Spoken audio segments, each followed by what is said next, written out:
the government made it pretty clear where the changes to international student population was going to take place geographically. Um, and these reports are coming from those places where they said it was going to be reduced. So internet searches from student housing near major universities have dropped significantly, especially for private colleges catering to international students. Universities have been adding more on-campus housing units, especially in BC, but Kitchener-Waterloo would be a great example in Ontario where they're doing a lot of that. And so that increased supply, more competition, and policy changes are achieving the intended effect of reducing rents, but they're also creating challenges for property investors who bought with the intention of renting to students, which was one of the only ways to cash flow property in Canada in some of the more expensive markets over the last couple of years. Yeah, I mean, both you and I have helped investors acquire some of those rental properties, and know some people that have made just a ton of money in that section of investing. But Dan, does this mean that the sun is kind of setting on the student rental investment potential here? There are a lot of factors, I think. The government is pushing institutions to build it and providing funding.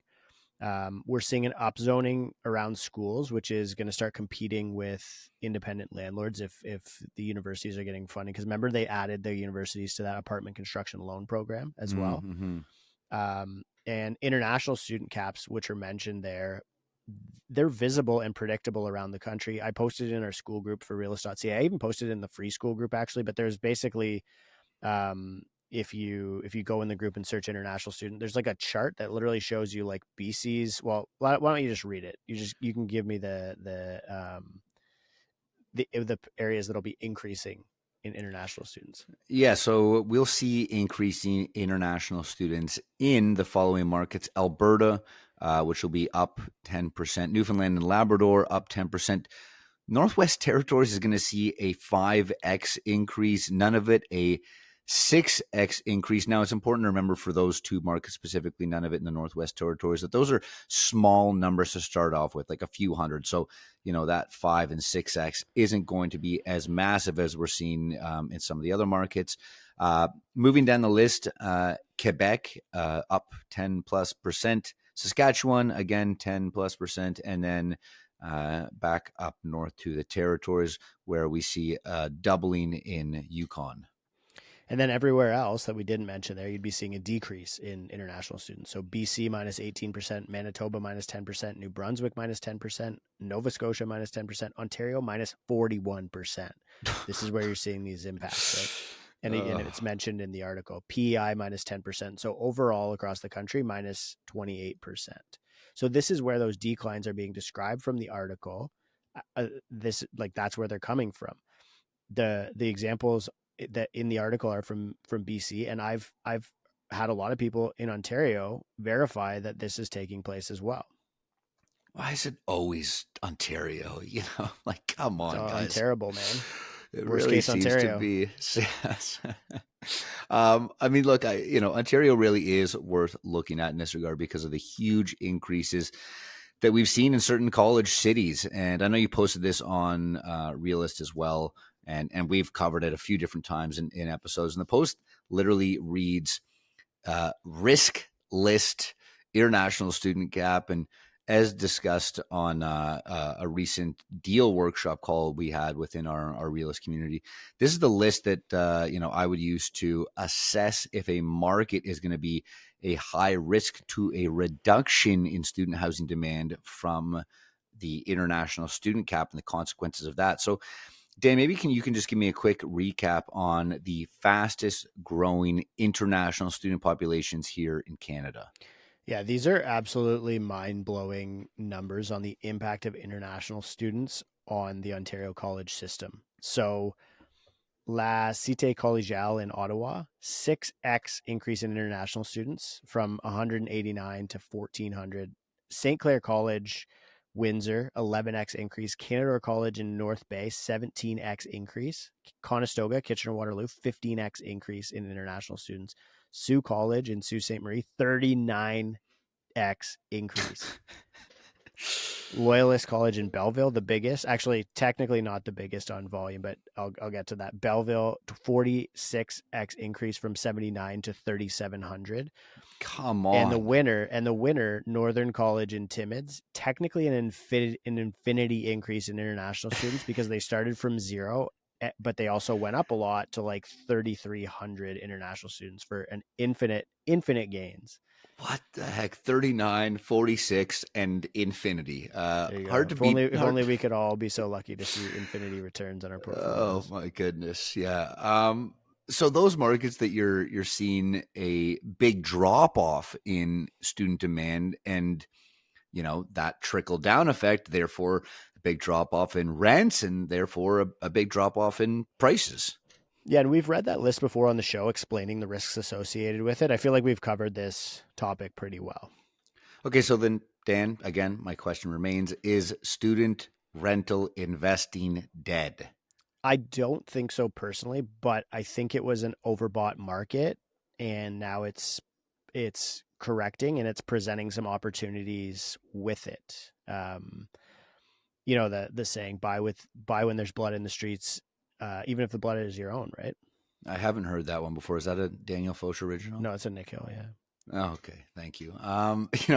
Especially considering Canada's housing plan calls for upzoning any lots within a certain distance of post-secondary institutions to increase density for specifically for student housing. Yeah, for sure. I think we talk a lot about upzoning in places like Toronto. You're seeing the National Housing Act, the impacts in cities across Canada. Everybody's going to fourplexes, et cetera. Well, the same thing is happening at a federal level. The federal government literally said, I think it's 800 meters. It's in the housing plan. We did an episode on it. Within that radius around post secondary institutions is basically going to be upzoned for high density housing. So if you own like a house that's across from a college, it could be like and maybe it was rented out, or if it's within that radius, that's going to be a future development opportunity. And the reality is that I would say that these things are going to continue. No policymaker in this country wants to kill the golden goose that is Canada's attractiveness as an international student destination. So I think you can rely on them to keep trying to make the housing situation work for private landlords in student areas because But they rely on it. yeah, but I mean, policymakers may have already killed that golden goose. From a Toronto Star article that states that international enrollment is down 45% in Canadian universities. Some takeaways from this article, Dan: international student enrollment in Canadian universities has dropped by 45%. And that exceeds the government's intended reduction, which was 35%. So classic Canadian, overshooting these targets. Now, the decline is attributed to recent rule changes and a cap on study permit applications that, of course, was introduced by the Canadian government. And universities here in Canada are now urging the government to not impose further cuts or changes to post-graduation work permits. I think we talked pretty well about this. Like, it's like maybe you guys have to run a viable business here instead. You know what I mean? Like, I don't know. It's just like everybody else has to do that. So, um, you know, that's just my 2 cents on it. The drastic decline in international enrollment is causing big revenue losses for all of these universities, potentially affecting education quality is kind of what they're claiming, right? I don't necessarily think that's the case, but to me, like the bigger fear is that we actually like lose our stature as a place that international students want to go. If we lose credibility from that perspective, then you've probably killed the golden goose. So Yeah. there's concern about potential further changes, including those that might come with a change in government following the federal election. I don't think we'll see a Poilievre government reduce international student enrollment much more than we already have. But I guess we'll see. And the article also states that final enrollment data won't be available until November after the official October after the official registration period ends. So I'm very interested to see what these numbers actually end up coming in at. And that's going to be pretty telling for the situation that we're in. Yeah, for sure. Now, all that being said, Desjardins, who seem to know a thing or two, they don't seem to agree. They see it as a market that needs to be served still. And this next report really outlines where there may still be opportunity for student rental investments. This reads, from campus to community, why student housing shortages should worry all Canadians. Yeah, so I guess I'll give a couple of key summaries from the document. So number one is there's a surge in demand for higher education. Again, so this is conflicting with the articles that we're seeing. And a lot of this would be true. Like go back to that list that we just read, where you're going to see increase in international students, and look at what happened to Ontario, BC, in the student rental markets, and you can almost see, you can foreshadow that those things might take place in some of these other areas. So there has been a surge in demand for higher education. It's grown significantly, driven by both domestic and international students, and this increased the need for purpose-built student rental accommodations. Insufficient student housing supply has always been a theme. Only about 10.3% of Canadian students have access to residence beds. And you probably remember this even from, like, if you're a millennial, or even before that, there's always, there was never like, you would only be in res in your first year typically, and then you would go and do another one. Whereas other university systems and other places on earth don't actually work that way. But this is far below other countries like the US and the UK. The shortfall forces many students to seek off campus housing, further straining the rental market. Impact on the rental market and housing affordability. Basically, the shortage has contributed to lower vacancy rates and higher rental costs in communities around post-secondary institutions, particularly affecting other tenants in those markets, especially like low income families and young adults who are in, you usually will see like a university in one of these like smaller, older Canadian cities. And so, if you're a young person coming up in Kitchener-Waterloo or Guelph, or, I don't know, you'd probably know some better examples in BC. You're competing with students who, there's four of them paying a per bedroom rental rate, and it's pretty difficult. Like I don't want to pay $700 per bedroom to rent my house, right? Yeah, great point. And the article goes on with a few more key points that I pull here. And international student concerns with the lack of affordable housing can deter those students from even wanting to come and study in Canada, which would be, pretty bad. And it could potentially reduce, and eventually the skilled workforce pool that we need for future economic growth. I mean, we've got some really amazing internationally recognized schools here, and it would be an absolute shame if those started to be overlooked just because our housing supply is the major deterring factor.